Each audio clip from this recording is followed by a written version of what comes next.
Hi there. In this lecture we see Andre Lilienthal against Rashid Gibiatovich 1954 USSR Championship.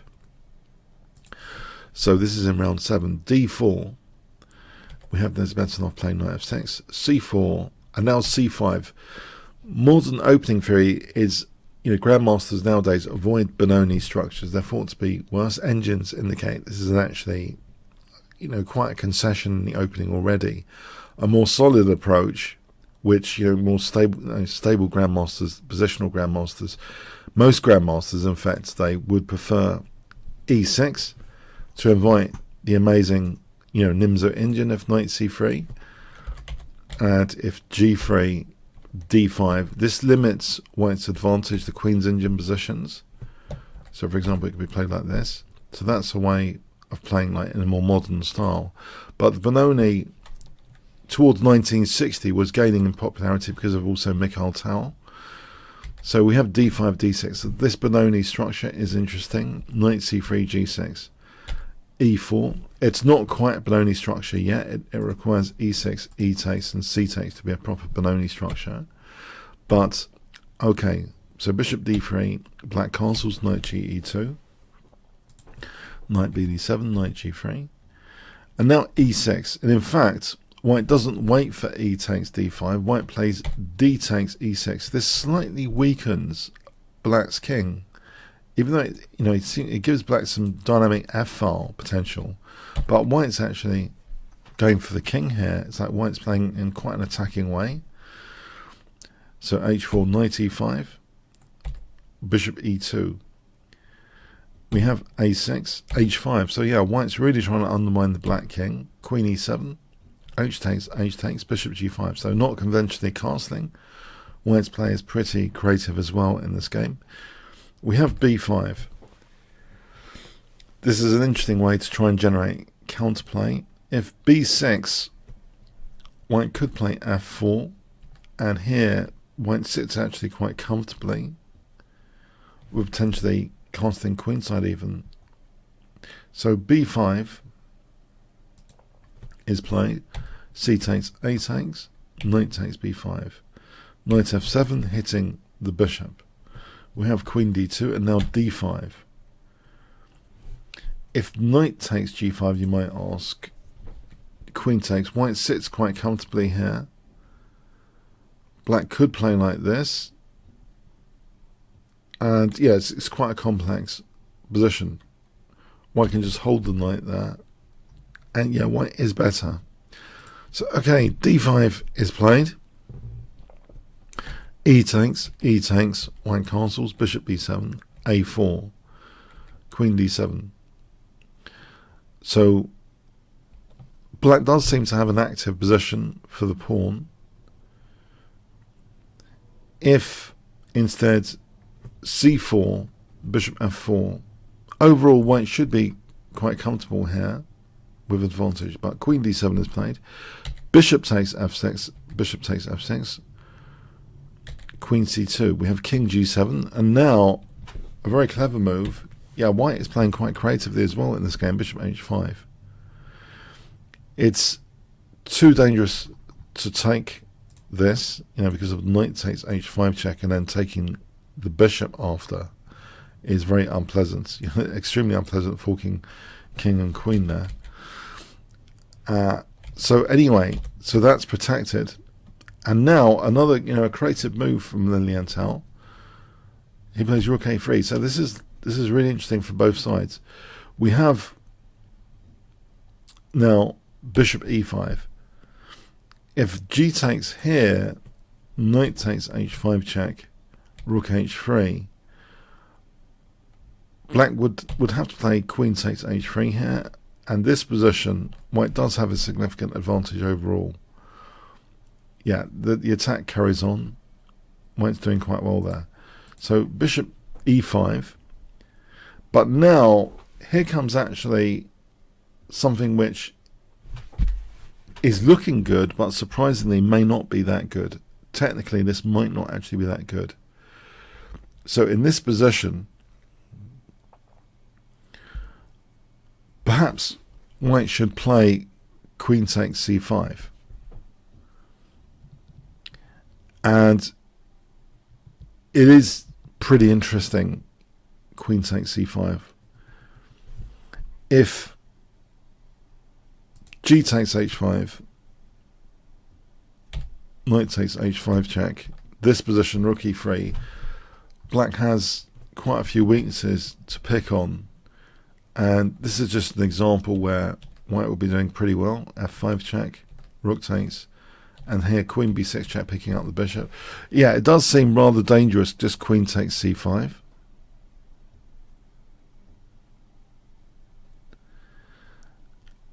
Okay, and something like bishop takes g3, the rook's ready and waiting to take and then pin that pawn. If rook f4 here, rook e1, rook c4, queen e3, white does stand pretty well here. So anyway, white played bishop takes g6 though. This looks pretty scary at first. So knight takes g6 is played, and knight h5 check now. Okay, so it does seem as though if the king walks to the f file here, well, if the king loses control of g6, then white will take on g6. White's ready to take on g6 here if the king steps back. And on king f7, rook f3 check looks also as a very dangerous issue, because white's knight's controlling f4, and that looks unpleasant. So actually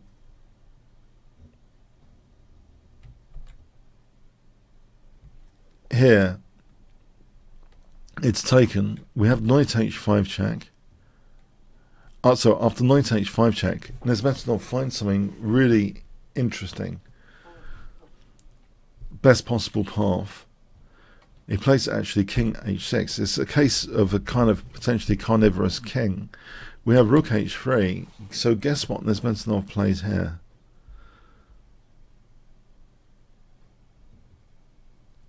Yeah, it gets back material. Sorry, it gets material for the queen. There's enough material for the queen here. And actually white's king is not so safe. Black's pieces seem well coordinated. They're pretty active. There's no bad piece in the black position. So it is a rather good position for black. This is actually in black's interest to do this. We have 3 pieces for the queen, basically. Queen takes c5 now. Rook f3. If rook a to e8, knight d6, bishop takes, queen takes, we can see actually black's better here, the coordination of the pieces. d4 opening up and conspiring against f3. You can see the queen's going to be by herself here. This is no good for white. So anyway, so rook f3 is played, which might not be as accurate as actually rook a to e8. And it's here which is actually a key mistake, which looks actually kind of logical. This is interesting that it looks like a logical blockading move to play knight d4, but it actually makes the white position significantly worse. It turns out here that rook e1 is actually more to the point in this position. If rook g8, king f1 is possible. Yeah, the rook has vacated f1. And let's say rook f7, b4, rook g to f8, rook e2. Black only has a small edge. It's that these pawns are getting kind of dangerous. So yes, that would only be a small edge to work with. So yeah, rook e1 does seem to be a key move to facilitate king f1. It's more to the requirements of the position, it seems, than knight d4. If rook f5 here, queen b6, check, king h1, rook b8, knight d4. Black has a more significant advantage, in fact, here overall. Black's doing, this is a better version of events. Okay, so yeah, between, instead of rook g8 going for the king, yeah, just rook f5 here. This way of playing it. does seem pretty promising, because now we're threatening to open up the bishop and forcing that blockade anyway. So yeah, this is more interesting. So, but on rook g8, yes, it does seem as though king f1 is interesting. So anyway, knight d4 was played immediately, which makes it significantly worse for white. So the king's still on g1. We have rook takes h3. So now there are terrible threats like rook g8 and knight f4 emerging. We have knight e2, knight f4, which essentially is threatening not just knight takes e2 check, but the rook coming to g8, with this rook controlling the escape squares. Knight takes f4, bishop takes f4, king g2, and now we can all universally agree, even the nitpickers can universally agree, that this is an absolutely brilliant end to the game, one of the more brilliant ends to a game. This next move here, can you spot it for 200 points?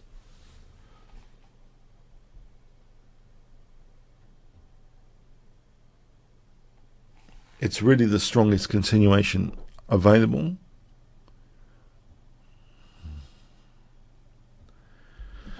Okay.